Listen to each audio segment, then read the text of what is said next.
Welcome back everyone, my name is NimbleThor, and today in my mobile gaming quest, we are going to play Card Thief, which is a stealth digital board game featuring a solitaire-like card setup mixed in with some core RPG elements. And if that sounded too complicated, it's because it actually kinda is. In fact, everyone seems to agree that this game's core concept and set of rules are nearly too difficult to understand right from the beginning. Even after playing the tutorial, I still only had a very small clue as to what was actually going on in this game and how my interactions with other cards had an impact on the game. But if you forget the rules, the core concept of simply moving a thief card around on a 3x3 grid, as you guys can see right now, is so easy to understand that you can still play the game, and then after playing for a few rounds, you will slowly start to get it. The game will slowly start to click, and that's where the fun really begins. So if we have a look at the core gameplay, all we have to do is tap cards next to our card to then move over there and then slowly create a path that leads us to somewhere. I mean, we can either choose to attack some of these guards, we can also choose to just go down here and then wait.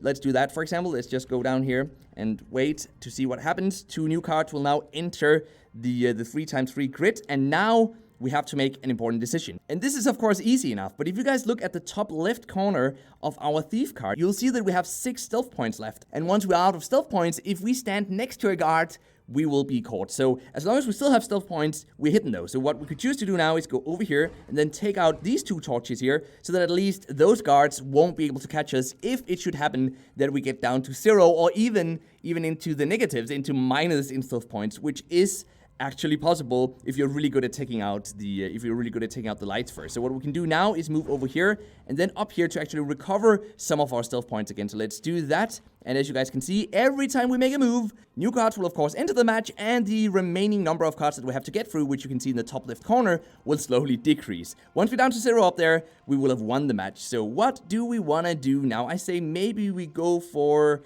attacking this guy.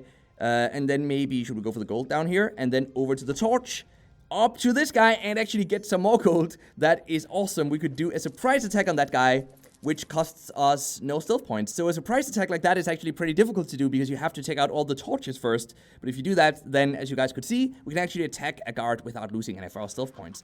So what do we want to do now? I say we go over to this guy. He is going to take some of our gold, but at least he'll recover 1 of our stealth points as well. So let's go up here, grab some more gold, and let's just end this turn here. Let's see what enters the map now. Oh, 2 more gold pieces. That is nice. So now I'm actually thinking that it might be beneficial to move a bit to the right side, take out the torch, move down and recover some of our stealth, and then take out... No, you know what? No, let's not take out a guy down there. Let's just end it here and see what will then happen next. We have 4 stealth points, so we're actually not doing too bad. And a chest has entered the playing field. That is awesome. The longer we wait before we take the chest, before we pick it up, the better the rewards we'll be able to get from it. But the longer we wait, the more stealth points it will also cost to pick up the chest. So there's a certain trade-off there, and we just have to be really careful and make a correct decision, because we can end up in a situation where we actually don't get to pick up the chest because we don't have enough stealth points. So let's see what we should do here. I think we should move over and just take out this guard immediately. Then move down and take out the torch. Then up here should be relatively safe. And you know what? I think I'm just going to go for the chest right now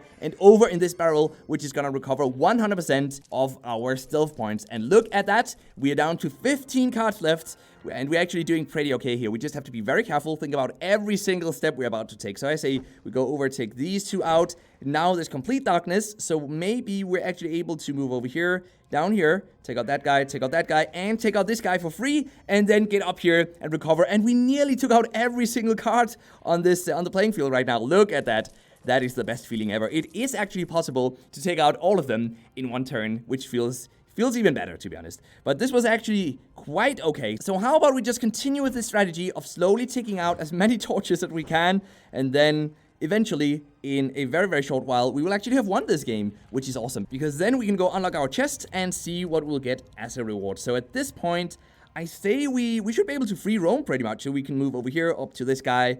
We don't really have to be that careful. We can always recover some stealth points by moving up to the sneak card up there, then collect some more gold. And you know what? Let's just end off our turn here. This should be enough to open up the gate that we have to exit out of. Yes, there we go. And actually, before we do that, let's just use this card just because we can to recover 5 more stealth points. And now, you know what? Just for fun, how about we take out this guy, this guy, this guy. Oh, wait, we can't do that. We can take out this guy and the guy here in the middle, and then move up here, pick locked, And let's get out of here. Look at that. We actually finished it. So now let's go open up this chest here, which sadly is the least rare chest, but it was also the safest bet for us. So let's go pick this one up now. I think we have to wait for around 20 seconds to do so because we're still on the free version. Here in the Android version of the game, you can actually download the game for free. You can play absolutely for free, but then if you want to unlock these loot boxes immediately, you do have to buy the game for $3. On iOS, the game costs $3 upfront. So now you guys can see we have to wait 5 minutes, actually 5 minutes